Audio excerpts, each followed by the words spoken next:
انسان کے لیے اللہ تعالیٰ نے دو قسم کے مال بنائے ہیں، ایک تو وہ جو کہ جاندار ہیں اور ذی روح ہیں، اور دوسری قسم کے وہ مال جو کہ غیر جاندار اور غیر ذی روح کہلاتے ہیں۔ ذی روح وہ مال ہیں جیسے کہ گھوڑا، گائیں، بیل، بکرے اور اسی طرح کی دوسری چیزیں، اور غیر ذی روح سونا، چاندی، کپڑا، مکان، زمین، اسی طرح کی چیزیں۔ تو آج کے حدیث میں حضور پاک صلی اللہ علیہ وسلم نے دو قسم کے مالوں کا تذکرہ فرمایا ہے کہ ان کی خیانت قیامت کے دن کس طرح پکڑی جائے گی۔ السلام علیکم، آپ دیکھ رہے ہیں مائی ڈیپ تھاٹس۔ بخاری اور مسلم شریف میں حضرت ابو ہریرہ رضی اللہ تعالی عنہ سے روایت ہے کہ ایک دن حضور پاک صلی اللہ علیہ وسلم ہمارے سامنے خطبہ دینے کے لیے کھڑے ہوئے۔ اس میں آپ صلی اللہ علیہ وسلم نے خیانت کے معاملے پر خاص طور پر زور دے کر فرمایا، دیکھو میں ایسا نہ دیکھوں کہ قیامت کے دن تم میں سے کوئی شخص اس طرح آئے کہ اس کی گردن پر اونٹ لدا ہوا ہو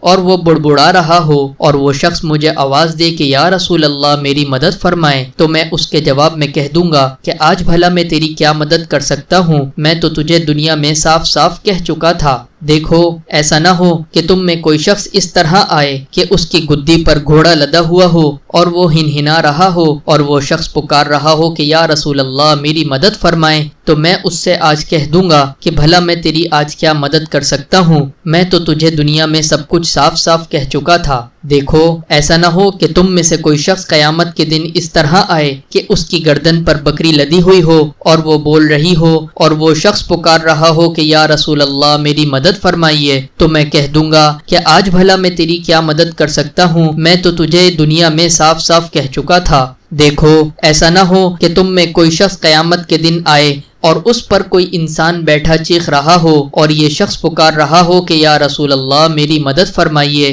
تو میں آج کہہ دوں گا کہ آج میں بھلا تیری کیا مدد کر سکتا ہوں، میں تو تجھے دنیا میں سب کچھ صاف صاف کہہ چکا تھا۔ دیکھو ایسا نہ ہو کہ تم میں ایک شخص قیامت کے دن آئے اور اس کی گردن پر کپڑا لدا ہوا ہو اور وہ اڑ رہا ہو، اور یہ شخص پکارے کہ یا رسول اللہ میری مدد فرمائے، تو میں کہہ دوں گا کہ بھلا آج میں تیری کیا مدد کر سکتا ہوں، میں تو تجھے دنیا میں صاف صاف کہہ چکا تھا۔ دیکھو ایسا نہ ہو کہ تم میں ایک شخص قیامت کے دن آئے اور اس کے اوپر سونا چاندی لدا ہوا ہو اور وہ پکار رہا ہو کہ یا رسول اللہ میری مدد فرمائے، تو میں کہہ دوں گا کہ آج بھلا میں تیری کیا مدد کر سکتا ہوں، میں تو دنیا میں تجھ سے صاف صاف سب کچھ کہہ چکا تھا۔ اس حدیث میں ذی روح اور غیر ذی روح دو قسم کے مالوں کا ذکر ہے۔ ذی روح کے بولنے اور غیر ذی روح کی حرکت کے تذکرہ کرنے سے مقصد یہ ہے کہ اس دن کسی قسم کی خیانت پوشیدہ نہیں رہ سکتی۔ اول تو کندھے پر لدا ہوا مال ہی کب پوشیدہ رہ سکتا ہے، پھر اگر جانور خاموش رہے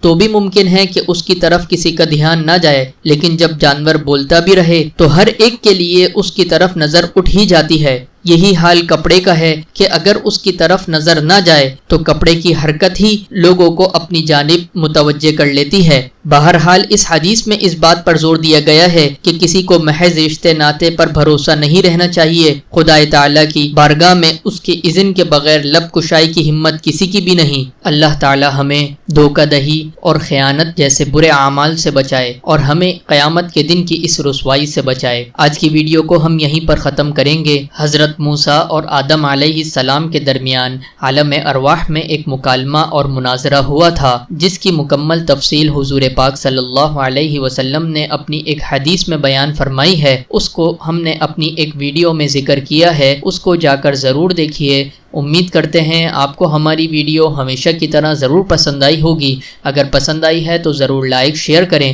اور کامنٹ کر کے بتائیں کہ آپ کو ہمارا کام کیسا لگا، اور اگر آپ نے ابھی تک ہمارے چینل کو سبسکرائب نہیں کیا ہے تو ابھی سبسکرائب کر لیں۔ ملتے ہیں اگلی ویڈیو میں، تب تک کے لیے اللہ حافظ۔